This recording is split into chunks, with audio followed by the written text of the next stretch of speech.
Hello students, मैं हूं पवन कुमार और आप देख रहे हैं स्लाइसिंग साइंस। आज की वीडियो उन बच्चों के लिए इम्पोर्टेंट है जो 9th क्लास से 12th क्लास के बीच में पढ़ते हैं और इसके साथ ही वो SC, ST या OBC कैटेगरी से बिलोंग करते हैं।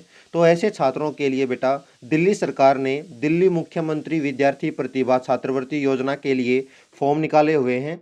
तो अगर आप एलिजिबल हैं, जो कि मैं आगे बताऊंगा कि कौन कौन बच्चे एलिजिबल हैं, आपकी टर्म्स एंड कंडीशंस क्या क्या हैं और आप इस फॉर्म को कैसे भर सकते हैं। अगर आप इसमें एलिजिबल होते हैं तो इस फॉर्म को आप ज़रूर भरें और ये फॉर्म आपको कहाँ से भरना है ये भी मैं आपको सारी डिटेल बताऊंगा। तो बने रहें इस वीडियो के साथ में और हर छोटी चीज़ इस योजना के बारे में जानें। स्टार्ट करते हैं। सबसे पहले इस छात्रवृत्ति योजना में कितनी धनराशि दी जा रही है। कोई बच्चा 9th क्लास या फिर 10th क्लास में पढ़ता है तो उसे 5,000 रुपये की छात्रवृत्ति दी जाएगी।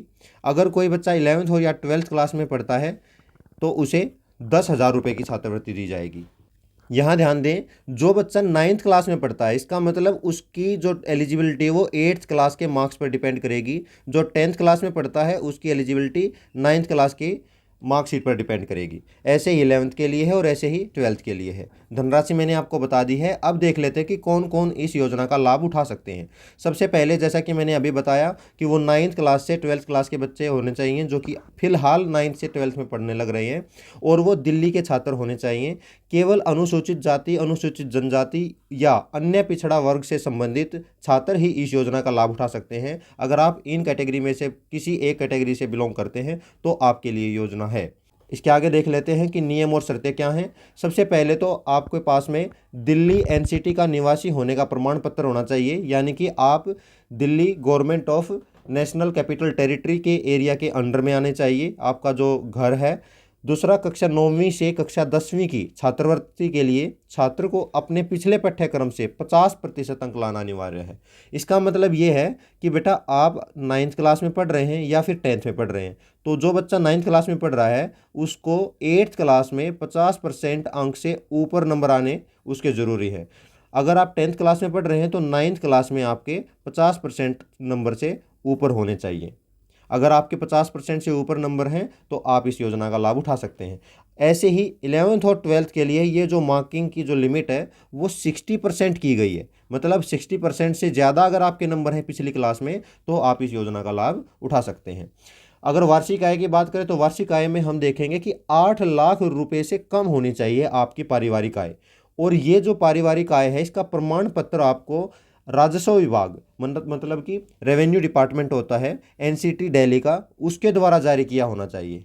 इस विभाग से आप अपना जो आय का प्रमाण पत्र है वो प्राप्त करें और उस आय के प्रमाण पत्र में आपके परिवार की जो वार्षिक आय है वो 8 लाख से बेटा कम होनी चाहिए।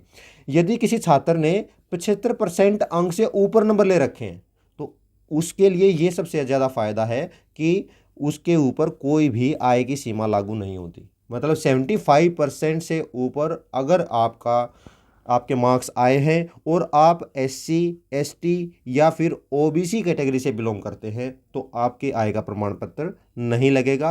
आपको ऐसे प्रमाण पत्र की आवश्यकता नहीं है। तभी कहते हैं कि पढ़ाई बहुत ज़रूरी है। ये जब मार्क्स आते हैं तो इनका बहुत जगह पर फ़ायदा मिलता है। आगे देख लेते हैं जाति प्रमाण पत्र के बारे में, क्योंकि हम देख रहे हैं कि इसमें SC, ST और OBC कैटेगरी के बच्चों को दिया जा रहा है तो इसके लिए आपको जाति प्रमाण पत्र भी देना होता है। ये जाति प्रमाण पत्र आपको जब फॉर्म अप्लाई करेंगे तभी अपलोड करना होगा। और ये जो प्रमाण पत्र है जाति के लिए, ये छात्र या छात्रा का नाम होना चाहिए उसके ऊपर, मतलब उसके नाम का बना हो या फिर उसके पिता के नाम का बना हो, जो कि SDM या फिर रेवेन्यू विभाग के उपायुक्त द्वारा जारी किया जाना होना चाहिए। मतलब NCT दिल्ली के अंदर ही, NCT दिल्ली के एरिया के अंदर ही ये जाति प्रमाण पत्र बना होना चाहिए। मतलब दिल्ली के ही SC, दिल्ली के ही ST और दिल्ली के OBC हैं तो आप इसके ऊपर अप्लाई करके इस योजना का लाभ उठा सकते हैं। SC स्टूडेंट्स के लिए एक बेनिफिट ये है कि SC स्टूडेंट अगर हैं तो वो दिल्ली का निवास प्रमाण पत्र लगा सकते हैं।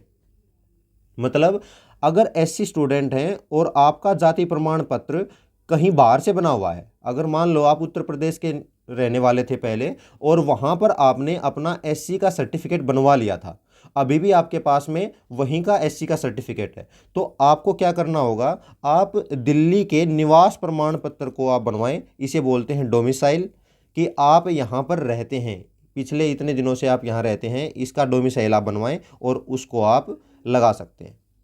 इस तरह से आपका ये काम हो जाएगा। लेकिन एसटी और ओबीसी कैटेगरी के जो स्टूडेंट्स हैं उनके लिए ऐसी कोई भी सुविधा नहीं दी गई है। एसटी और ओबीसी के लिए आपको दिल्ली में ही बना होना चाहिए आपका प्रमाण पत्र। और एससी ऐसा है कि बाहर का बेशक से जाति प्रमाण पत्र बना हुआ है, लेकिन आप उसके बदले में उसके साथ में ही लगाओगे। पहले एससी का सर्टिफिकेट भी लगेगा जो कि बाहर से बना हुआ है, उसके साथ में ही डोमिसाइल भी लगाना पड़ेगा आपको। अब देख लेते हैं कि कहाँ आवेदन करना आपको। इस आवेदन के लिए आपको ऑनलाइन जाना पड़ेगा, और ऑनलाइन आपको ई डिस्ट्रिक्ट पोर्टल, जो कि दिल्ली सरकार का ही पोर्टल है, वहाँ पर दिल्ली सरकार की विभिन्न योजनाएं जितनी भी चल रही होती हैं उनके बारे में सारी इन्फॉर्मेशन होती है, वहीं पर एप्लीकेशन लगाई जाती है। तो आपको भी ई डिस्ट्रिक्ट पोर्टल पर जाना है और वहाँ से इस योजना के लिए अप्लाई करना पड़ेगा। कैसे है इसमें, इसकी प्रक्रिया क्या है? सबसे पहले आप ई डिस्ट्रिक्ट पोर्टल पर जाएं, उसके बाद ऊपरी दाएं कोने में एक रजिस्टर बटन होता है, उस पर क्लिक करना है। उसके बाद में आपको पंजीकरण करने के लिए क्या क्या जरूरत पड़ेगी, एक तो आधार कार्ड की अनिवार्यता है, और दूसरा अपना आधार कार्ड, जो आप अपना आधार कार्ड आपके पास में होगा तो उसका आधार कार्ड का नंबर भी आपको दर्ज करना है। उसके बाद सुरक्षा कोड भरना है और कंटिन्यू करना है। अभी हम देख लेते हैं कि कैसा है ये पोर्टल। ये पोर्टल आपको कुछ इस तरह से दिखाई देगा। देखिए यहाँ पर है government of NCT Delhi, district Delhi, और मैंने जो बताया कि कोने में मिलेगा, यहाँ देखो इस कोने में लॉगिन रजिस्टर, यहाँ पर आप क्लिक करेंगे। तो जब आप क्लिक करेंगे तो ये इंटरफेस खुलेगा आपका। यहाँ पर यूज़र आईडी पूछेगा, पासवर्ड पूछेगा, और यहाँ आपको सिक्योरिटी कोड डालना होगा। क्योंकि आपका यूज़र आईडी भी नहीं होगा, अगर आपने पहले भरा था पिछले साल में तब तो आपके पास अगर यूज़र आईडी है तो आप यहाँ भर दें, पासवर्ड भी भर दें, तो आप डायरेक्ट लॉगिन कर सकते हैं। लेकिन अगर यूज़र आईडी भी नहीं है और पासवर्ड भी नहीं है तो आपको कंटिन्यू करना पड़ेगा। यहाँ से इसको क्लिक करना पड़ेगा, यहाँ से register if you are a new user. जब आप इस पर क्लिक करेंगे रजिस्टर पे, तो आपके सामने ऐसा कोई फॉर्म खुलेगा जिसमें यहाँ पूछा जाएगा सिलेक्ट डॉक्यूमेंट टाइप, आप कौन से डॉक्यूमेंट टाइप के साथ में आगे बढ़ना चाहते हैं। तो आप वहाँ पर आधार कार्ड सेलेक्ट कर लें और यहाँ आधार कार्ड का नंबर डाल दें। उसके बाद में ये जो सिक्योरिटी कोड है ये इसको यहाँ पर डालकर कंटिन्यू कर दें। और जैसे जैसे आगे ये जब आगे जाएगा तो आपसे आपके नाम, आपके फादर का नाम, आपकी कैटेगरी, सारी चीज़ें पूछेगा। वो पर्सनल डिटेल डालकर आप इसको कंटिन्यू कर सकते हैं और पूरा भर सकते हैं। इसके लिए जो आपको दस्तावेज हैं जो कि दर्ज करवाने होंगे, वहाँ पर देने होंगे, आपके पास में ये होना चाहिए। एक तो Aadhaar card, ration card, passport size का फ़ोटो, पिछले वर्ष की मार्कशीट, क्योंकि इसी से पता लगेगा कि आपके 9th 10th में 50% से ऊपर है या नहीं है, और 11th 12th में 60% से ऊपर है या नहीं है। पारिवारिक आय प्रमाण पत्र मैंने आपको बता दिया है कि किसको प्रमाण पत्र की ज़रूरत है, किसको नहीं है। जो 75% से ऊपर नंबर हैं और SC ST और ओबीसी से बिलोंग करते हैं उनको इस प्रमाण पत्र की आवश्यकता नहीं है। लेकिन अगर इनसे कम नंबर है, मतलब 50 से 75% के बीच में नंबर है जो कि 9th और 10th के लिए, और 60 से 75% के बीच में नंबर है 9th उसके 11th और 12th के लिए, तो बेटा आपको इस प्रमाण पत्र की ज़रूरत पड़ेगी। कहाँ से बनेगा वो मैंने आपको बता दिया। बैंक खाते का विवरण की जरूरत पड़ेगी, मतलब कि बैंक खाता क्या होगा कि बैंक खाते की कॉपी लगेगी जिसमें आपका अकाउंट नंबर हो, किसके नाम वो बैंक खाता है वो हो। और जाति प्रमाण पत्र मैंने आपको बता दिया है कि किसको कहाँ से ज़रूरत पड़ेगी, SC को क्या ज़रूरत पड़ेगी, और ST और OBC के लिए कहाँ के जाति प्रमाण पत्र की आवश्यकता पड़ेगी। दिल्ली के स्कूलों में 9th से 12th कक्षा में अध्ययन करने का प्रमाण होना चाहिए। आप जहाँ पढ़ रहे हैं वहाँ से आप अपने स्कूल से इसका प्रमाण ले सकते हैं। वो लिख कर दे देंगे कि ये बच्चा हमारे स्कूल में पढ़ रहा है, और वो क्योंकि वो स्कूल का नाम होगा, उसका एड्रेस होगा, तो पता लग जाता है इससे कि ये दिल्ली का ही स्कूल है। बैंक खाते के बारे में मैंने अभी बात करनी थी कि बैंक खाते में क्या हमें चाहिए। तो बैंक खाता है छात्र के नाम पर होना चाहिए। अगर छात्र के नाम पर नहीं है तो ज्वाइंट बैंक खाता होना चाहिए उसके माता पिता या अभिभावक के साथ में। और जो छात्र है उसका आधार नंबर से वो लिंक होना जरूरी है। अगर छात्र के नाम पर बैंक अकाउंट है तो छात्र के आधार नंबर से लिंक होना चाहिए, या फिर ज्वाइंट अकाउंट है तो वो भी आधार कार्ड से लिंक होना चाहिए आपका बैंक खाता। ये बहुत ज़रूरी है। इसके कारण क्या दिक्कत होती है कि अगर ये खाता नहीं लिंक होता तो वो जो डायरेक्ट बेनिफिट ट्रांसफ़र करते हैं, DBT करते हैं, उसमें इसकी बहुत ज़रूरत पड़ती है, तो ये नहीं हो पाता और उस बच्चे की जो छात्रवृत्ति आनी होती है वो रुक जाती है। तो इस बात का आप खास ध्यान रखेंगे, अपने बैंक खाते को अच्छे से डलवाएं, एक एक अक्षर को ध्यान से देखें कि वो गलत ना उसमें फीड हो। और दूसरा, ये जो बैंक खाता है ये आधार नंबर से सीड होना चाहिए। इस योजना से संबंधित कुछ और बात जानकारी लेनी है, आपकी कुछ प्रॉब्लम आ रही है, तो यहाँ पर मैंने कुछ हेल्पलाइन नंबर दे दिए हैं, इसमें आप ईमेल भी कर सकते हैं। अगर आप जाकर मिलना चाहें या फिर पर्सनली जाकर पूछना चाहें तो आप यहाँ जाकर भी इनसे बात कर सकते हैं। इससे आपको इस योजना से संबंधित बाकी जो जानकारी है वो मिल जाएगी।